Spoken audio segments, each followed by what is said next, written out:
No, it's great to be here, and thank you for inviting me. Normally I might be asked to talk about the creative city, but because I developed that idea in 1988, I don't really want to talk about it anymore.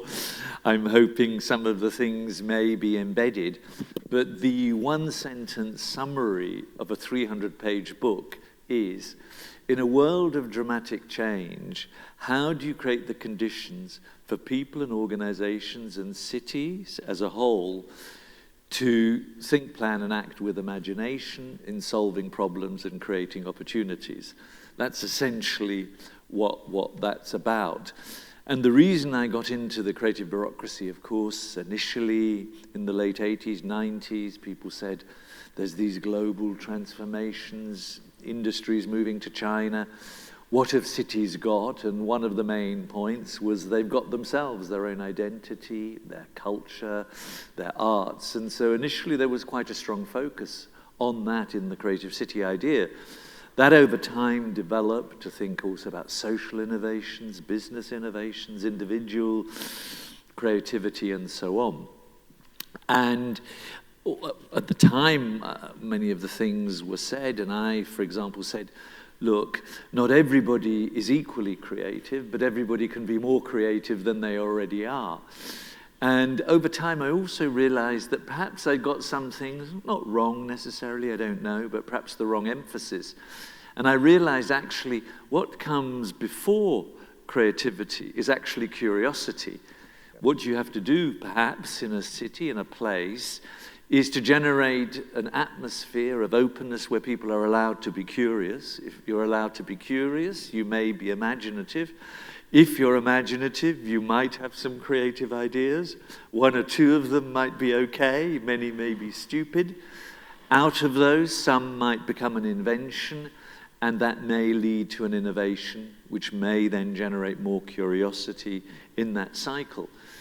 But what struck me over the years is that one big entity that affects everything we do, it's not everything, is of course the public administration. It affects so many aspects of our life. And if we then say, hey, it's only the cool hipsters that are creative, and we forget all that, then one's not really looking at the city or a place as an ecosystem. And so about 15 years ago, I thought about this idea. The word came into my mind, and it's obviously a bit of a stupid word, but on purpose, like, what the hell do you mean? And people weren't really very interested in it, but I'll come back to the story later, because a few things have happened since.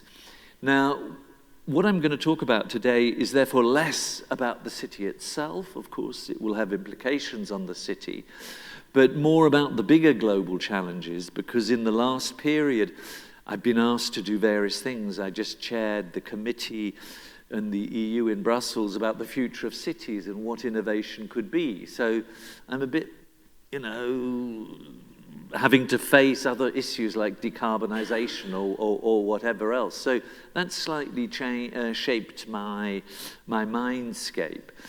So obviously, some of the central questions we know, and the one is, of course, there's been dramatic transformations that you've all lived through. So we don't need to say much about that.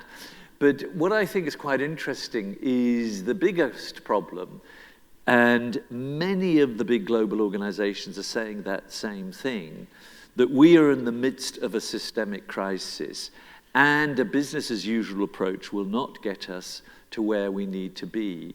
And we need to think, plan, and act differently. Whether you're looking at the Sustainable Development Goals, the Global Solutions Summit, many, many people are all saying the same things. So that's sort of the problem. I suppose one of the issues, and this is a central dilemma, within this, because the public interest has been seen, because we criticize about public administrations, it's often associated with the common good. So there's been a problem, in my opinion, about seeing the common good as a good thing. And I suppose what most people are saying is, in order to keep that common good maintained, the market on its own cannot deal with it on its own.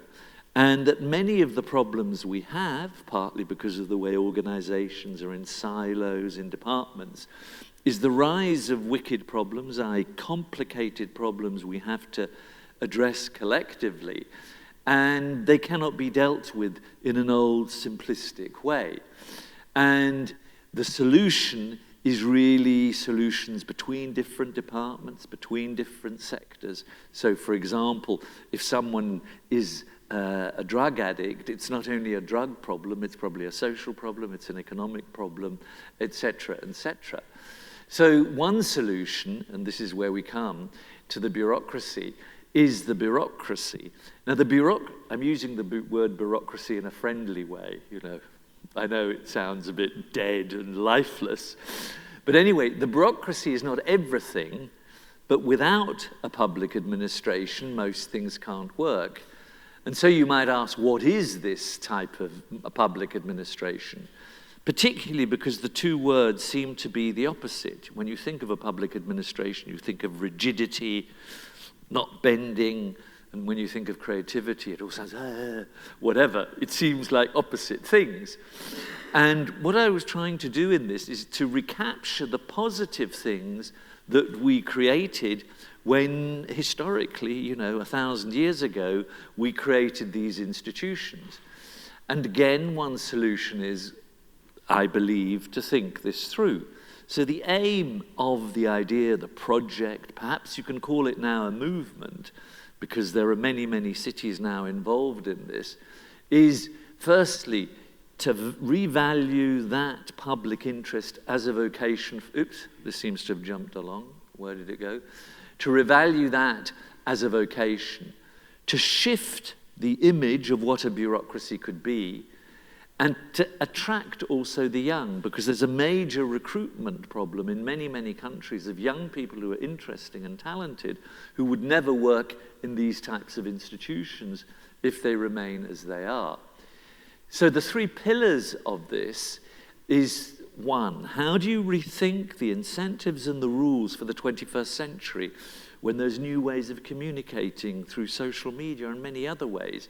Secondly, how do you reshape that inner life? Because not everybody in a public administration is stupid. Many of them are very interesting people, but are restrained by the structures that surround them. We had a conversation today about the 15 steps it took to get a check for 100 euros. Now, clearly, anyway, we know that is just sort of impossible. Sorry, this seems to move all the time.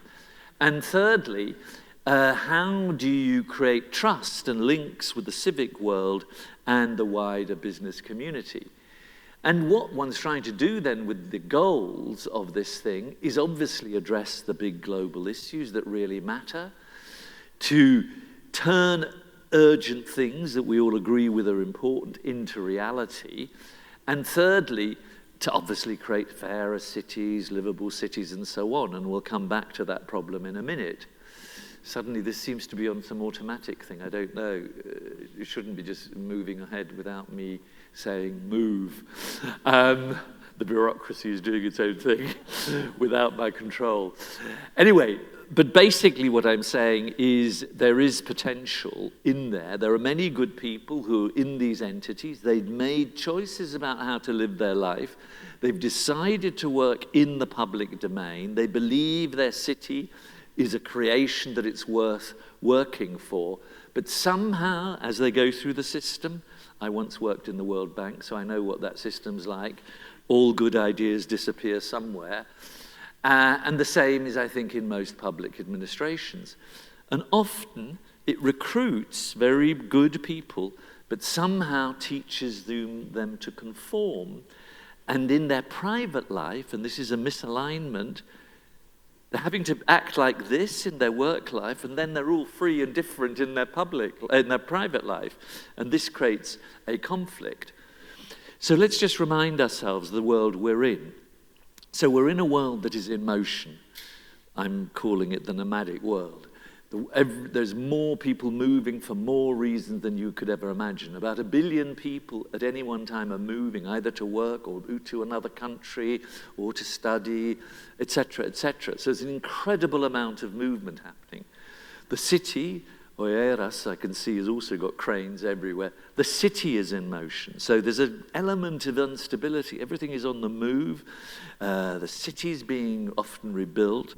And the challenge for the city, both physically in the built form and also in other ways, is how do you generate zones of encounter where people can meet together and so on.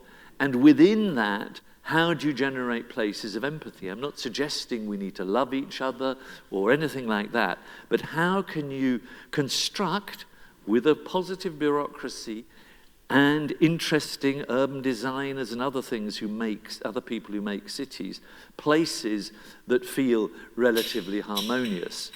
Now that, in the context of a world that is a much smaller place, that is much more connected, as you well know, and where there are lots of people who are insiders, outsiders, where there are, in many cities, lots of, here, this is Germany, lots of obviously refugees or migrants or people from different religious backgrounds. And I remember seeing this is obviously in Lisbon, that's a historic picture, but nevertheless, how do you create this sort of place where we can both be together? But also there's a generational question, and one of these generational questions is that the digital world, of course, is creating a massive culture shift, because historically older people had more experience and were teaching the young. Now often you're getting this reverse, where young people are effectively helping the old understand the world, and that is a cultural problem. So there's immigration, there's a digital world, there's this cultural problem, there's obviously old people, more people who are old. So is this woman wrinkled and ugly, or is she wonderful? How are we going to look at that? How are we going to create in cities interesting initiatives for older people? I don't know, the silver startup scene, which you probably know about. How do you deal with these problems? These are all the wicked problems that are happening simultaneously in cities. Obesity, etc., etc. And all of these things are not necessarily, obesity is not necessarily only a health department problem. It's dealing with the multinationals who are producing food that obviously makes you ill, and many more things. And obviously overriding everything is the climate issue and the emissions problem. As you know, the IPCC says that if we don't deal with issues dramatically within the next 12 years, there will be climate collapse. And English people like playing cricket, as do Indians. This is an international match between Sri Lanka and India, and in Delhi they actually had to wear masks to play the match.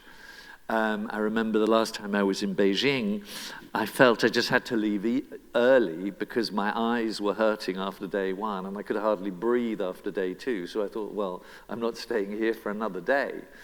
And then, of course, the other issue, which we'll come to, which is the way the economic system sort of has made greater inequality, and this is the Occupy movement's 1% versus the 99% slogan. And in cities, and I call them vortex cities, cities that suck everything in, like Lisbon now, suck in resources, talent, opportunity, how do you actually create this balance? Soho in London is a classic one of these. Any place that wants to be hip suddenly names its place Soho, so don't name anything Soho in Lisbon.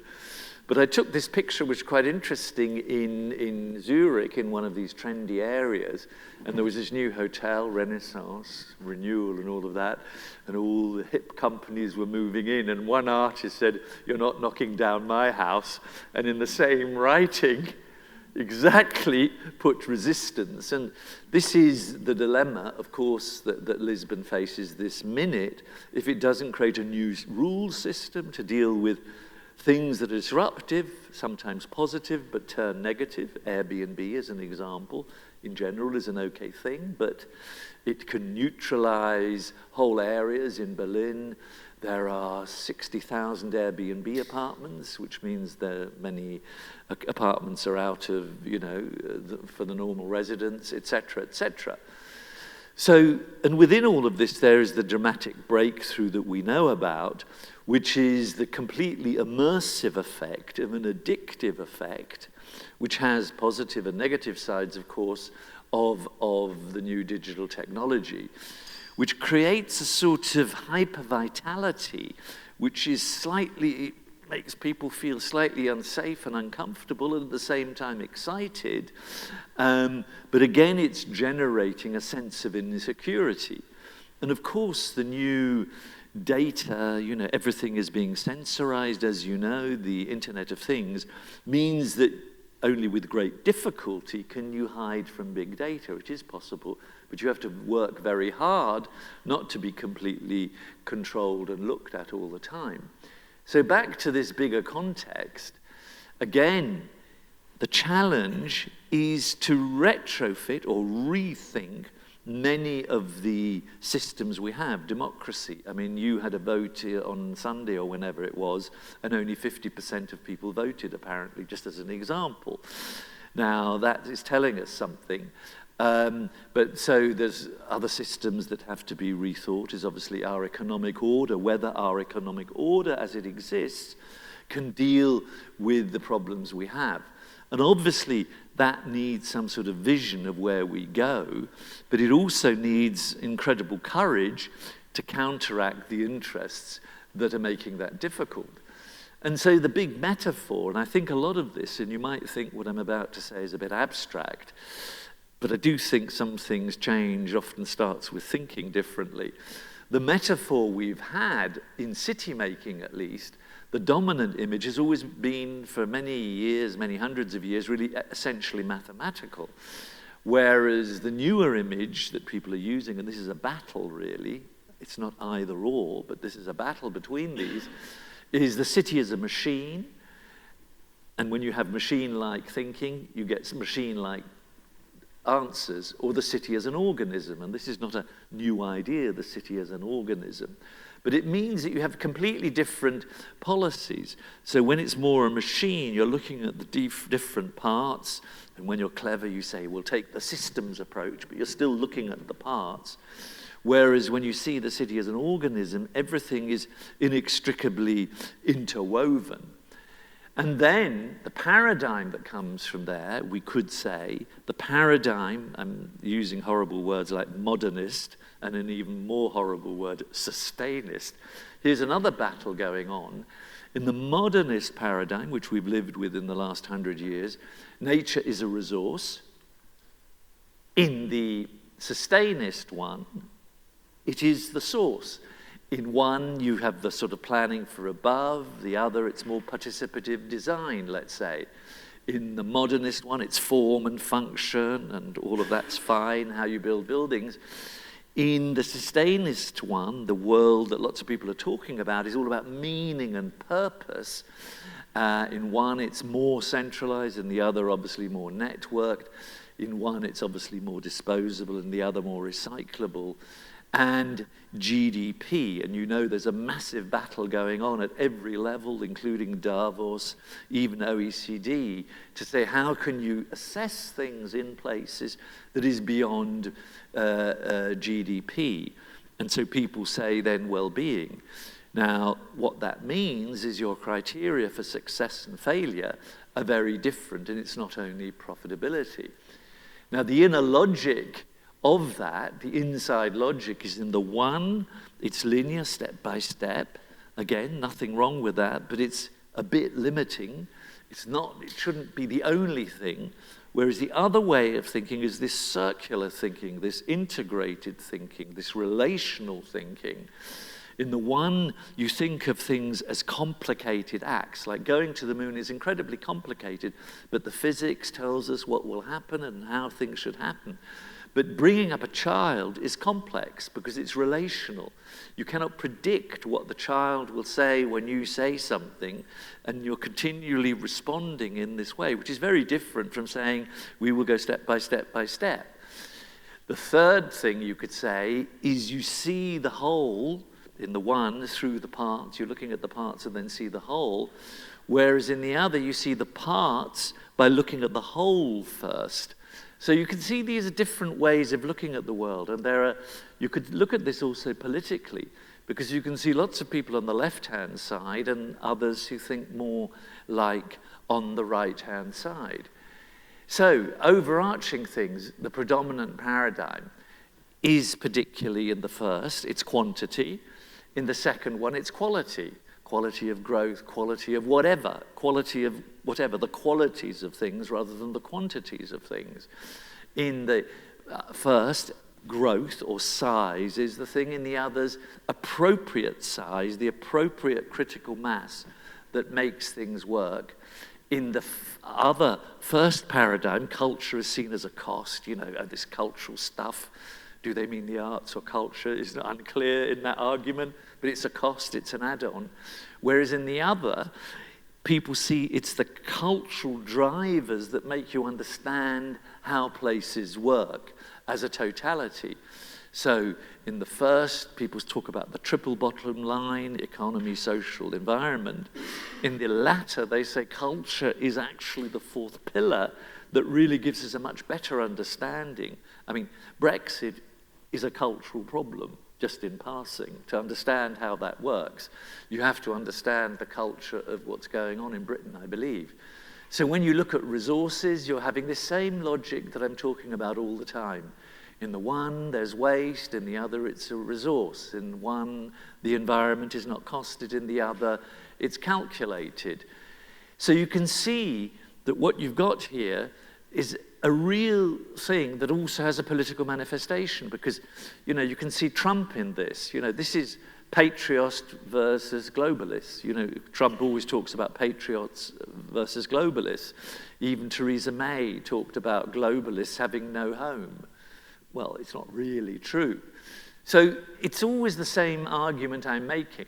So if you took that down into planning, for example, a classic way cities are developed, it's people see cities as projects. And I was really interested in your new planning guideline that Luis just told me about, that you're looking at social housing in a more integrated way, because then the place is the project within which there are projects, which is very different from saying, this is a place where I've got these individual projects and I don't really care what comes in the middle.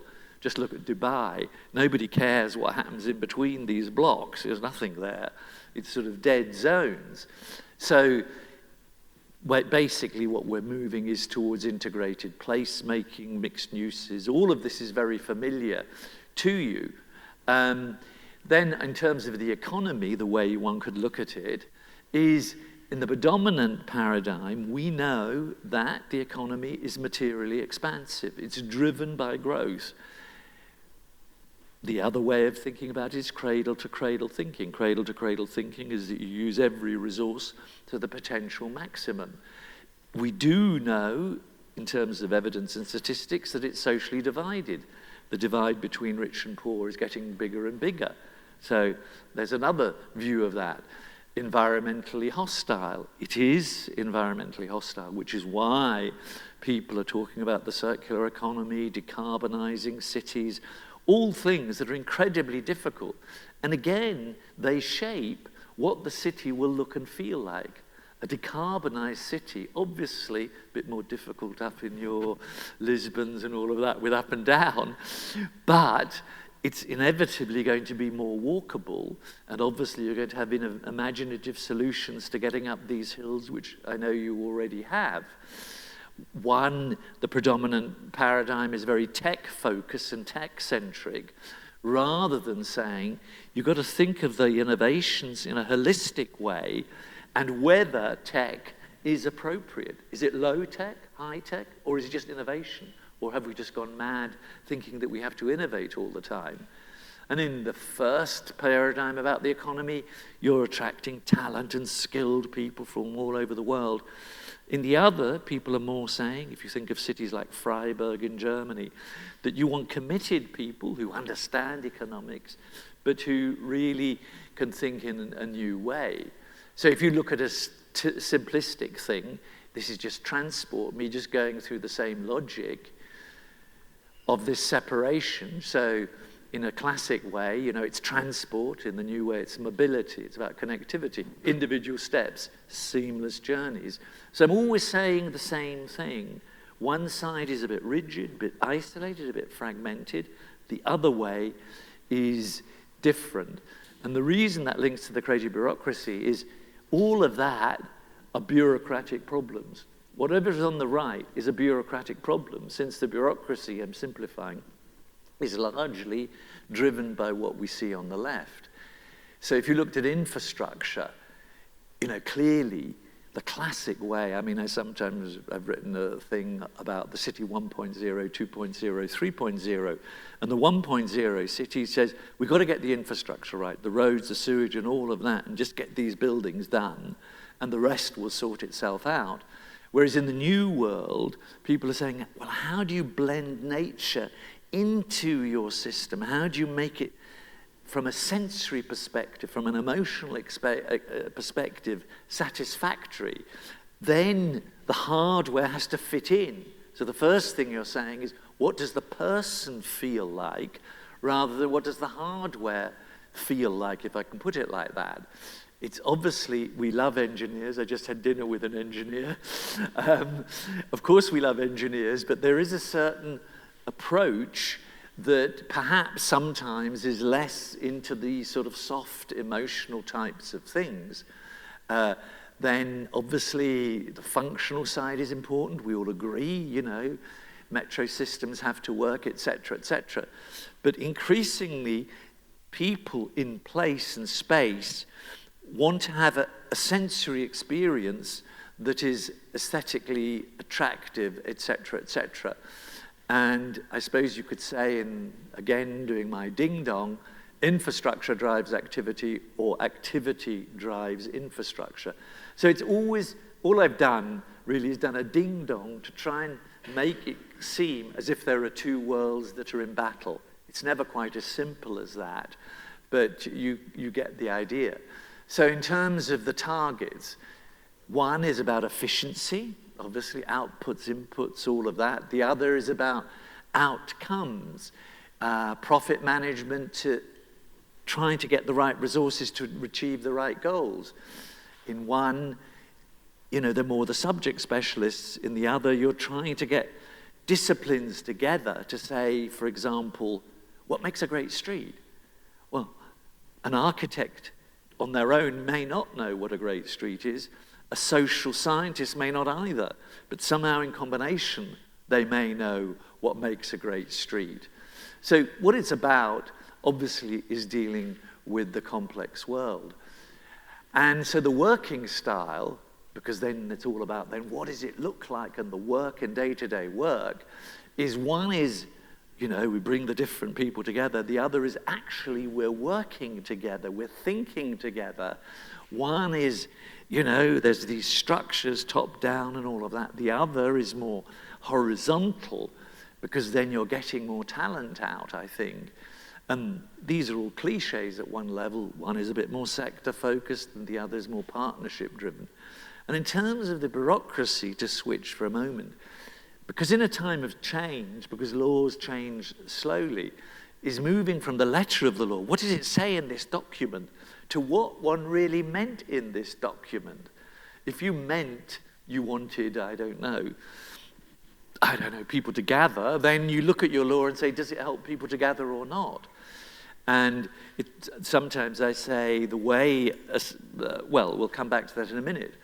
And in general, what one's moving from is a no because culture to a yes if culture. Now that's easy to say, but difficult to do. Anyway, you've had enough of this bloody bureaucracy talk, I'm sure. But the main point I'm making is that what is creative depends on context, circumstances, time, and so on. So whilst when these ideas came up about the creative city in the late 80s, it was one thing, they're still important. Today, the priorities, I believe, need to shift. And for me, creativity doesn't mean, just throwing everything up in the air and saying, hey, great, let's all be cool. All it's really saying is, let's stand back. Shall we assess it? Is it okay? If it is okay, we keep it, but at least giving oneself the opportunity to reassess and see if things work. I just like this picture from Berlin where I was living, and it was opposite my house, and it, as you know, Müll in German means garbage, and Multi means, it's a play on words which just basically saying that also garbage people can be creative, which of course they are, because they're creating solutions. Many of the things that the way that works at the end, many of those things are partly created in collaboration with the people who are actually doing the job, obviously, because they're there.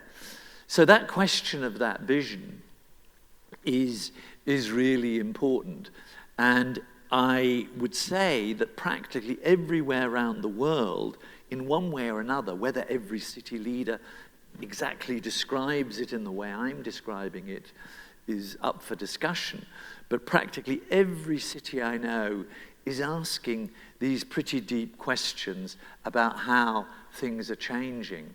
And the basic argument back to the old bureaucracy thing is there is a critique about the bureaucracy. It's inefficient, they're useless, all of that. Much of that is true.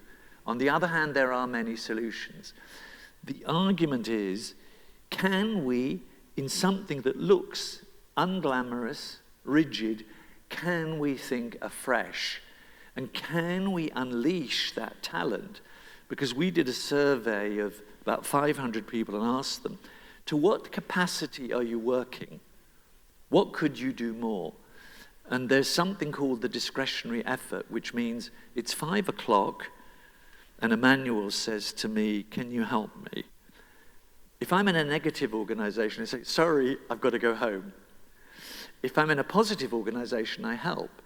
And the result of this survey through different countries, different levels of, responsibility, was minus 35%. So on average, people are saying that they're working at minus 35% capacity. Of course, there are some people working at 120% and all of that, I understand. But so the question is, can one unleash this capacity that's there, which is actually a currency, is a resource? And can one change the system so it's not the existing rules in a changing world that shape the vision, but the vision shapes the rules? Again, very easy to say. And these are some of the sort of battles that are going on. And can one, and as many people say, the inefficient state, of course many states, many bureaucracies are completely inefficient, but there's also the entrepreneurial state. I'm not suggesting you look at all these people, but Mazzucato, who's very influential at the EU level, who just reminds us that often public investment in various things have created the preconditions. The internet would only exist through public investment. Many, many innovations that we have come initially through public investment. So this is the cliche. Obviously, it's true. I've met many frustrated public administrators. There is, in some countries, unbelievable red tape. There is often, I won't tell you where this is, too much paperwork. Sometimes there are too many reports. This is the Paris environmental reports. Perhaps there are too many, but you're getting the idea. So that's, in some sense, the critique, the silo working. But then the opposite is the hidden resource. And that question I raised earlier, if you have a workforce that is misaligned in terms of their public life, their work life and their private life, you're creating immense problems. And that's why I've been focusing on what are these new rules, and I'll come to some examples in a minute. So many people have said, wake up. What can we bring to this situation? So this is just a picture of a place in Berlin called Radialsystem. It's one of the places for ideas and art, where very big events, quite interesting events come. And about 12 years ago, we did a talk on this topic, as today, and the person who was running it said, behind every great project is an interesting bureaucrat, and pointed to some woman, a bit like you, whoever you are in the back there, who went like this, and said, this project with that thing on top could not have happened without this very inventive person.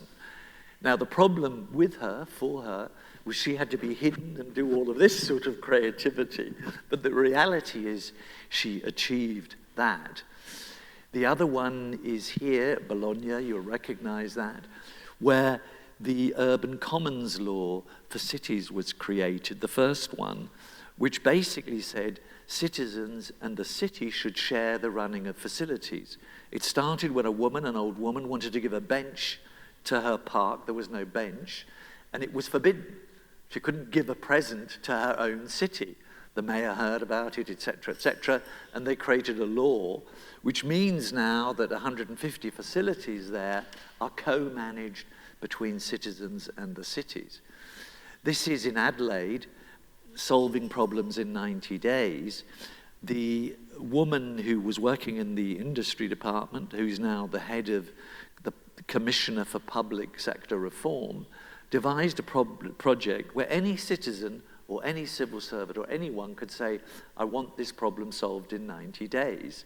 Now, not everyone they have solved, but it was legitimized from the top.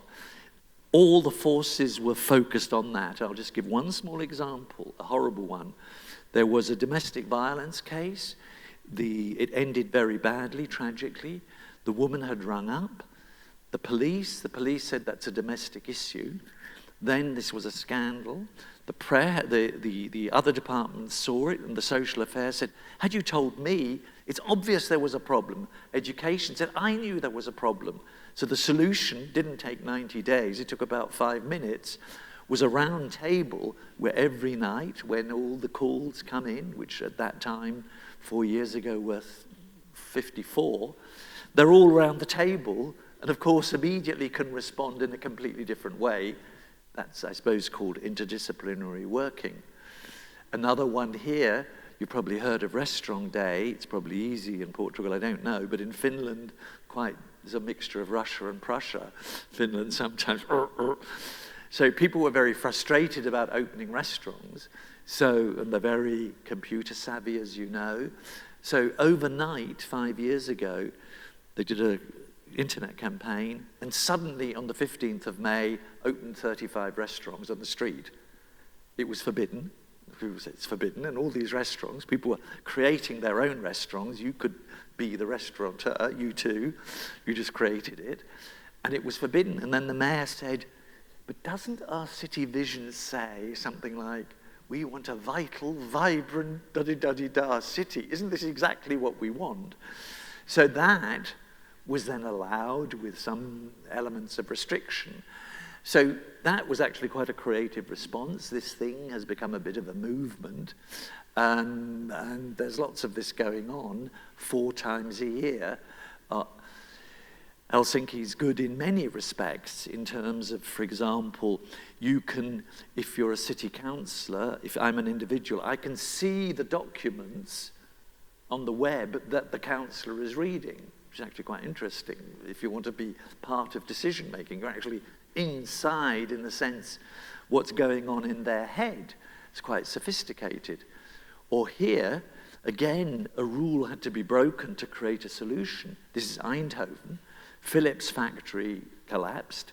There was a worker settlement over here. Heroin addiction, very high, drug dealing, prostitution, everything. The school had to close because they were dealing with heroin in the school. So the social housing corporation who did all this and renewed this took responsibility for this 1,000 houses and did something they weren't really allowed to do. They said, any student who comes in here will get half price a house, but we have to have a deal. You have to give 20 hours a month to young people, teach them maths, teach them art, teach them Dutch. We don't care. Whatever it is, you've got to do the deal. 2 years later, apparently, the school that had closed became the school in Brabant, which is the area of 5 million people. And the reason is quite clear when you want to see it. The children being affected by the relationship with their mentors, they in turn, convincing their parents. But that was not allowed, and the Ministry of Housing actually gave them, a slap on the wrist for breaking the law. I'm not advocating breaking the law all the time, but anyway, suddenly this area looks like this, and there are people wandering around. Here is another example which I think is quite creative. Lahti, which is the green city of Europe this year, near Helsinki, is the first city in the world where you can do carbon trading on the app. So I've saw them playing with the app. So if I don't know how you came here, but if you come by bike, you get an incentive and you get a return. So you're building up assets by changing your mode of transport. So there's lots of ideas. I mean, that happens to be a tech idea, but it's quite an interesting one. By the way, Lahti, this woman who runs the, not incineration plant, but this plant here with all that stuff makes a hell of a lot of money. So all of that recycling, they recycle 96% of what they have. And I said, well, how much is the city investing? He said, don't be stupid, we're making money from all of this. This happens to be sort of rubbery stuff, which I didn't know you could make money out of. Another example is in the Airbnb problem. You know that in some cities, Lisbon, Amsterdam, Barcelona, etc., so there's an organization that's set up 3 months ago, I met them in July rather, called Fairbnb. Airbnb was very cross because it said Fairbnb, but let's forget that. And what they do is they divide the commission. So they've set up in Venice, Valencia, Bologna, and Amsterdam, the commission, which goes back into the community. So that's actually quite an interesting initiative. And obviously, general co-design of hospital service with patients, all of that. All of it seems obvious, but within existing structures, these things are often quite difficult to do. You probably know about Parking Day, which again is one of those things. If you look it up, you'll see there's a parking day at certain days, and cities around the world occupy car parks and put a park on them. Now, Rebar in San Francisco did the first one. The guy put, some coins in the machine, 4 hours. The parking warden came up and said, what the hell do you bloody think you're doing putting a park here? He said, I've hired the space. This is space you're renting out to me. Doesn't mean a car needs to be there. And that, again, this is just one example. Here's another example I happen to be in there in Adelaide, but there are 50 of these cars. Now, in Adelaide, the city again has said, yeah, this is a good idea. Let's slowly, in a humorous way, reduce that. Here is an interesting thing from Argentina, which is the Design Academy, where 18,000 civil servants are being taught in innovation thinking, design thinking, all these words you know about, just to find a different way of operating. So all I'm really saying is there are many examples. I mean, as you can see here, this is in Germany, it says Unperfect House. Again, this is a place which is very loose about planning. Part of the guy who owns this, he has a building where old and young people share facilities as a co-space, which actually makes a lot of sense because young people might have kids, who's going to look after them, all of these things. So breaking the classic modes, in this case, of living, which sometimes requires people to rethink, because some of the younger people are caring for the older people, but the older people are also caring for the younger people. And when I was down below, seeing both people in a cafe just hanging out, old and young, it's quite an interesting experience. So what I'm really saying in all of this, there's a bigger movement afoot, and this I just saw a few years back, because we think of biennales of art and design, but here in Torino was a biennale of democracy, because just like we haven't really reinvented the public administration, we've reinvented business models and lots of other things, but less so how some of the core functions of our life work. So in crude terms, there's a lot going on. This happens to be a big festival in Amsterdam called We Make the City. And it would be great if the metropolitan Lisbon could be also seen in that light, because we all know that 10, 15 years ago, Lisbon, the wider Lisbon, I'm including everything in here, was one sort of place, but the types of pressures I've been talking about have really escalated to such an extent. And I think it's quite important for the public plus the other interests together to begin to try and take a grip on the development, so you're more controlling it rather than being the victim and always responding to. So the task ahead to increase impact, some of the core issues are, how can you generate a critical mass of innovations that then is taken seriously? How can you scale these up, those ideas that are good? How can you embed them so it becomes the culture of the organization rather than, just a pilot project that just happened now? How can you change the structure? Is it the structure? Does it really matter about the structure, or is it actually the culture? And I've thought a lot about this, and it's a difficult answer, but I think obviously it's a cultural mindset problem. And so the mindset shift is really, and I've misspelt that, moving from a way of thinking, which is a predict and provide model, to another sort of way of thinking, which is elastic planning. And elastic planning is what I think of as being strategically principled. So you as a place, or us, or wherever, have certain things you just say, I completely believe these and it's unmovable, but I'm tactically flexible. I don't mind being tactical because I know I'm always held by the principle which is non-negotiable. So that's what I think. And I think that that alignment between these different parties I've been talking about obviously is happening in a digital world, which is not, we have to balance face-to-face and other ways of communicating. But I'm pretty convinced that if this opening out occurs, the no because to yes if, it'll be much more effective. Personally, this is the Creative Bureaucracy Festival. I got in touch with a paper in Berlin, and they said, shit, every day I'm always telling people off. I'm telling them how bad they are. I've got 120,000 readers in the public administration. I only say they're bad. And I ask them to pay money to buy the paper.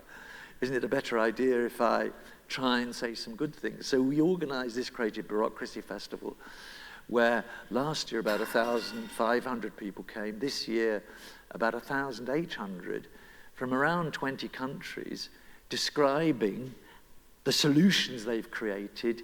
Italy, lots of places that are a bit Mediterranean too. It is possible in order to inspire each other. So I'm not sure it's a movement in the making, but I think it could be something that has to be addressed as one of the missing links. That happens to be the mayor of Berlin. That's the head of Eurocities, Valencia guy, another woman from Vienna, etc. And of course, we had a fuck-up night. I don't know if you know what the biggest fuck-up in Germany is. It's the airport. I think it's 3 or 4 billion down, 15 years late or 10 years late. And this is the project manager describing how that worked. But what we also did is honored people. That's a lady who ran the Laboratorio para la Ciudad in Mexico City. He ran a government agency in Denmark that funded innovation, and she is the woman who was in the back of the room who said, don't look at me. But she, when the wall fell down, had the keys to all those light industrial buildings. The wall and there are lots of buildings, which then people squatted. She had the keys to most of those buildings. And she helped legalize many of those. She helped them get money and stuff like that. So much of what we think of as Berlin today is partly this invisible woman there who not many people know about. So she got an award for that. So, I mean, this is clicking, but sorry, it is the end, but that's just saying there are various events on this theme happening and have been happening. So I'm sorry I didn't talk about architecture, I apologize, but it was called the creative bureaucracy, the session.